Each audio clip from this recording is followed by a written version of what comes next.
E se uma amizade de anos, de uma vida inteira, fosse testada ou posta à prova por conta de algo muito importante socialmente falando, que divide o país, que divide a moralidade das coisas, que fala muito sobre o nosso sentimento com o outro.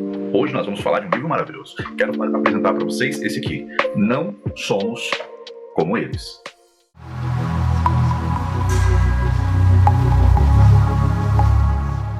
Olá, eu sou Leonardo do Leitura de Ontem e hoje nós vamos conversar sobre várias coisas. Segregação racial, a diáspora africana para as Américas. Vamos falar sobre um pouquinho sobre as escolhas políticas e como que isso tem dividido os países. E pior, como isso tem dividido a nossa própria humanidade. Hoje a obra que nós vamos falar sobre aqui, essa aqui, Não Somos Como Eles, né, da Editora Nacional. Esse vídeo aqui é produto de uma parceria que eu tenho com a editora, mas essa leitura aqui foi um grande prazer, né? Uma surpresa aqui, porque eu não conhecia nenhuma das autoras, no caso aqui a Christine Pride e a Jo Piazza, que ambas escreveram o livro em conjunto para trazer aqui plots para a nossa discussão. Sem querer já começar com spoiler, mas eu vou apresentar para vocês quais são as protagonistas dessa história, né? Nós temos ali Jen, que é uma moça branca, loira, e ela tem uma grande amizade com Riley, ou Riley, e ambas cresceram juntas. Riley é uma mulher negra, enquanto Jen é uma mulher branca. Ambas têm um amor muito recíproco, né? E nada dividiria isso. A história começa com a gravidez de muitas tentativas de Jen, e Riley se sente muito feliz porque a amiga conseguiu finalmente engravidar, e isso é uma dádiva, né? É um presente, embora ali a gente não tenha muito o panorama de antes, mas a obra é meio epistolar, né? Tem um pouco, cada capítulo mostra o mundo a partir da visão de cada personagem ali, né? No caso de Jen e a Riley. Riley é uma jornalista negra e que almeja um dia ser âncora do jornal, né? Enquanto Jen é casada com um policial. Tudo muda no dia que tem um assassinato. Mataram um garoto de 14 anos, desarmado. Garoto negro. E a gente sabe que nos Estados Unidos há muito racismo, preconceito, assim como aqui no Brasil e muitos outros países, principalmente as Américas aqui, né, onde houve a colonização, onde houve a diáspora africana, esse preconceito ainda perpetua, e aqui na história toca muito nessa ferida que está aberta até os dias de hoje. Então, quando essas duas estão ali no encontro casual de amigas, elas estão ali conversando, de repente, a Jen recebe uma ligação do marido pedindo para ela ir para casa urgente, né? Ela vai sem saber muito bem o que aconteceu, e no mesmo tempo a Riley é chamada a voltar para o local onde ela trabalha, porque ela tem que fazer uma matéria urgente sobre esse menino que foi baleado. Então a história já começa por aí, falando um pouquinho sobre consciência de classe, falando um pouquinho sobre racismo, porque as duas estavam juntas no começo do livro, e aí há essa cisão que é o assassinato do jovem, né? E aí cada uma conta a narrativa a partir desse ponto.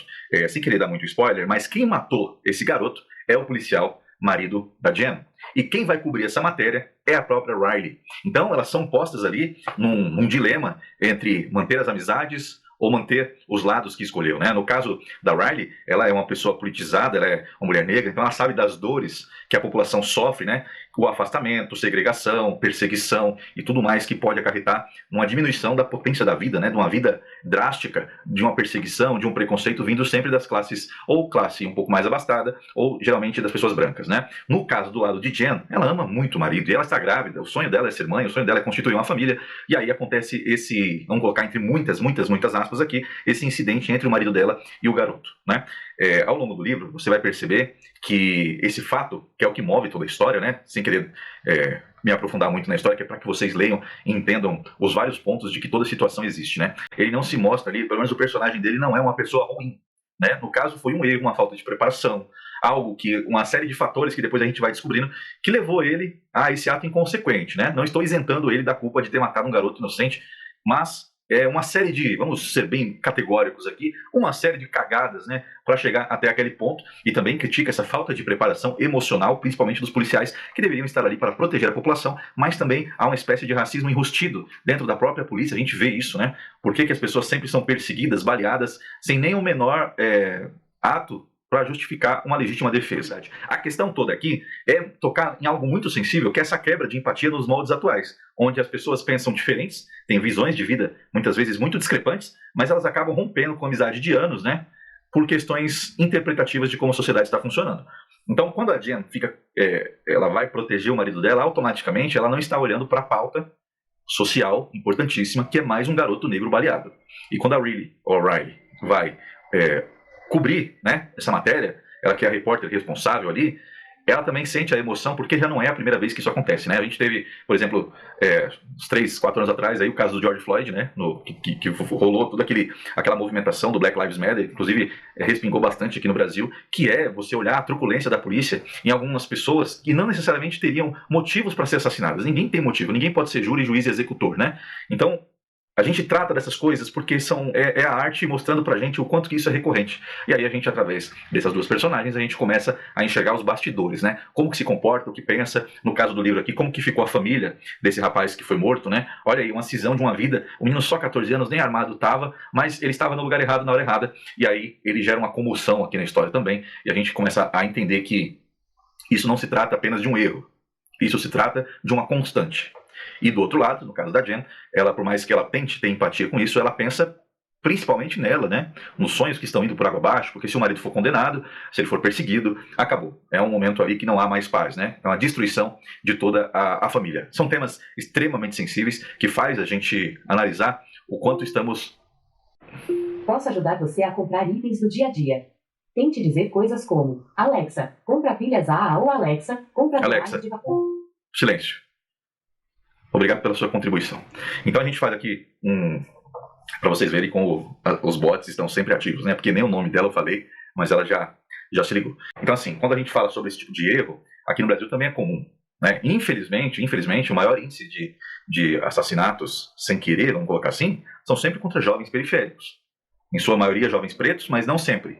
Mas sempre há todo um escopo de preconceito. A gente teve no Brasil recente, infelizmente, o caso do Rio de Janeiro, que até hoje as pessoas não conseguem chegar à resolução dessas variáveis, né? A maioria acha que todos ali que moram nas comunidades eram bandidos, eram do PCC, é isso que a maioria deseja que as pessoas acreditem, né? Embora, se a gente olhar com um olhar um pouco mais crítico da coisa, nem todos ali que foram mortos pela polícia, pela essa ação de mais de 120 pessoas mortas, nem todos ali estavam envolvidos com coisas erradas. E a gente já teve vários outros casos em que a eliminação da vida de um pobre, a eliminação da vida de um preto, no Brasil e nos Estados Unidos, um dos maiores polos de escravidão histórica, vale menos do que a vida de outras pessoas. É coisas para a gente analisar e ver e não normalizar. Não normalizar, tá? Há casos e casos. Quando o caso é um assassinato com uma pessoa famosa, o mundo todo tem uma empatia. Agora, quando é com as pessoas pobres e periféricas, né, ou com as pessoas pretas, há sempre aquela grande estatística, e isso tira um pouco da pessoalidade dos casos e gera um pouco menos de empatia. E só para a gente entender por que os Estados Unidos é um pouco diferente, um pouco mais violento em relação à segregação racial e ao preconceito racial, lá é a terra da liberdade, né? Mas mesmo assim as pessoas não respeitam e assim, muitas coisas absurdas crescem naquele local. Né? Não que aqui seja diferente, mas a gente também está embebido dessa cultura americana, informação americana. Foram milhões de pessoas escravizadas, milhões de pessoas levadas da África para o continente norte-americano. Mesmo depois do fim da escravidão, ainda houve ali uma grande perseguição, assim como houve no Brasil, né? Os governos na época simplesmente aboliram a escravatura, mas não deram nenhum subsídio para que elas integrassem a sociedade, e pior, né? As pessoas que eram daquela sociedade, as pessoas brancas daquela sociedade, fizeram pouquíssimos movimentos, ou quase nenhum, né, movimento para tentar fazer a coisa ser mais confortável e todos virarem uma grande sociedade. Isso é utopia. Só que, nos Estados Unidos, de 1915 para frente, até década de 70 mais ou menos, foram mais de milhões de famílias migrando do sul dos Estados Unidos para o norte dos Estados Unidos, justamente por conta da segregação racial. O sul dos Estados Unidos é um lugar extremamente racista e pesado contra as pessoas que são descendentes dos escravizados. Então, esse livro aqui, ele não parte do zero. Eu estou trazendo esse tom histórico para a gente entender que o preconceito ele não nasce do nada, né? Como diria Aristóteles, tudo tem um passo anterior. Tudo precisa ser investigado um passo antes. Por quê que há esse preconceito? Qual a diferença? A pessoa ter a pele mais escura ou mais clara? Para a gente que tem um pouquinho, 2 neurônios para pensar, não há diferença. Mas para quem já é preconceituoso, ela já foi ensinada assim e ela perpetua esse tipo de coisa daí para frente. Ainda falando sobre a segregação racial, nos Estados Unidos teve a lei Jim Crow, onde as pessoas, por mais que elas chegassem nesses lugares, por mais que elas chegassem nessas cidades, bairros, em busca de uma vida melhor, ainda era muito segregado. A gente vê várias obras aqui, de filmes, livros, quadrinhos, onde mostra que, por exemplo, você não podia entrar em qualquer estabelecimento. Se você fosse um artista, por mais que você fosse tocar no lugar, no restaurante, você não podia entrar pela porta da frente, teria que entrar pela cozinha. Banheiro para pessoas brancas e banheiro para pessoas de cores. Há uma série de filmes, vou colocar algumas imagens aqui daquele filme Green Book, eu não sei se vocês assistiram, que fala muito disso, né? E vários outros artistas conhecidíssimos aí que levava a alegria e o entretenimento para todos os Estados Unidos, mas ainda havia uma segregação muito normalizada em vários lugares, né? Até a explosão disso, quando as pessoas começaram a não aceitar mais, foi o caso da Rosa Parks. E quando a gente fala, por exemplo, da lei de cotas, da falta de oportunidade, esse lance do preconceito, ele elimina não só a tua presença, ele elimina a tua possibilidade de sonhar com algo melhor para você. Então, por mais assim que seja polêmico, tem gente que não gosta, tem gente que não... Mesmo as pessoas que se beneficiariam de uma lei de cotas, por exemplo, não acha isso legal por conta de colocar ela em outro patamar, né? E algumas pessoas defendem assim que a escravidão já faz muito tempo que a gente devia normalizar as coisas. Não é questão de normalizar, é questão que ainda há muito preconceito em volta disso, né? No sul dos Estados Unidos, por exemplo, ainda homens de 15 a 34 anos são as maiores vítimas de homicídio. Não só entre eles, mas também entre a polícia e as pessoas. Os policiais, eles estão também fazendo o trabalho deles, né, protegendo a sociedade. É claro que ninguém sai de casa querendo matar ninguém. Mas há uma falta de preparação ou até um racismo estrutural em algumas pessoas, não todas, a gente nunca pode generalizar, né? E não estou falando que a corporação é racista, mas que às vezes um comportamento errático faz com que confirme certas desconfianças, né? Então, a gente vê nessas histórias na ficção, no jornal, é só ligar a televisão ou navegar para algum site aí, você vai ver, sempre que há um assassinato de forma injusta, como o George Floyd da vida, é sempre alguém que estava pouco preparado para aquela abordagem, tá? Dois erros não fazem um acerto. Às vezes os policiais são hostilizados, ele não pode chegar com conversa, que nem muitas pessoas defendem, né? Ah, o policial vai chegar para trocar uma ideia com um bandido. Mas calma aí, nem todo mundo que o policial aborda é bandido por si só. Né? O preconceito ele começa aí, onde você acha que só porque o policial entrou na casa de alguém ou que de repente ele parou um carro de alguém, aquela pessoa subentende que ela é um bandido. A gente está muito viciado ainda em ver as coisas preto ou branco. E muitas vezes tem vários tons de cinza para a gente definir o que é a história de verdade, né? Claro que é só você abrir aí o seu Google e jogar aí histórias, né, documentários, filmes baseados nas injustiças raciais, principalmente americanas, onde pessoas foram hostilizadas por serem pretas, por serem negros, por serem latinos, por serem mulheres. Então, assim, o preconceito ele tá aí já faz tempo. Não dá para normalizar isso e achar que é comum, né, achar que isso sempre acontece e não tem o que ser feito.